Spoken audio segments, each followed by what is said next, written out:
The accuser named herself as Professor Christine Blasey Ford from California this weekend. Rumors of a sexual assault allegation against Kavanaugh began in July when Ford reached out to the Washington Post anonymously but declined to speak on the record. This is the same time period when Kavanaugh's name appeared on lists to succeed the retiring Justice Anthony Kennedy.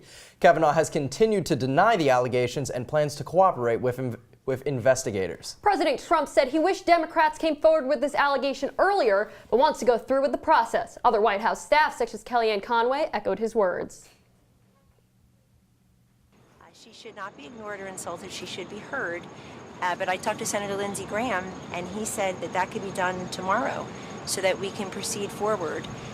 And that's really, we respect the process, and we're also watching the process. So, Gabrielle, Brett Kavanaugh and Christine Blasey Ford are going to be testifying before the Senate Judiciary Committee come Monday. What can we expect? How is this going to happen? This is being compared to Anita Hill. Just shed a little light on the situation. Of course. So the Senate Judiciary Committee announced this just about an hour ago that Ford is going to come and testify before the committee. After she testifies, Kavanaugh will be given the opportunity to respond. He so far has been denying these allegations. Today he even said that he wasn't at the party in question. We can expect her to shed a little bit more light on what she alleged went down that night in the 1980s when they were at a party in high school. The one thing that is unclear at the moment is whether or not the vote among the Senate Judiciary Committee that was originally scheduled for this Thursday is still going to take place. They can either postpone the vote until after they hear, or they can decide to vote on Thursday for whether or not Kavanaugh will go before the rest of the Senate and then also hear the testimony on Monday. Right, and Elijah, like you were saying, really the only precedent we have for this was when Anita Hill came forward with Clarence Thomas' sexual assault allegations during his hearing.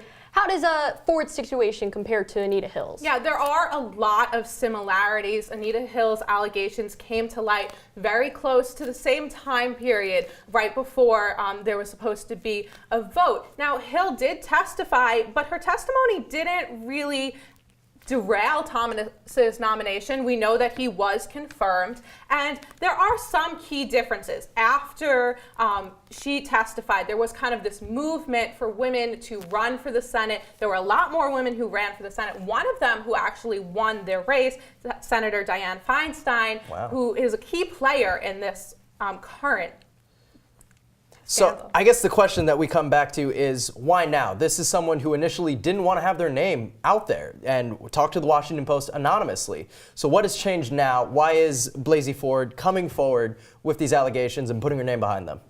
Right. So what her lawyer is saying is that she felt like she needed to come forward with her name now because she felt that her name was eventually going to be put out there, and she wanted to do this on her terms. When she sent the letter in July, she said very strongly she wished to remain confidential. She did not want her name out there. But once Feinstein was telling the Senate Judiciary Committee about the contents of the letter without saying Ford's name, and then this was released to the public that there was an accuser, Ford just felt that at some point she was going to be outed, and she wanted to do it on her own terms.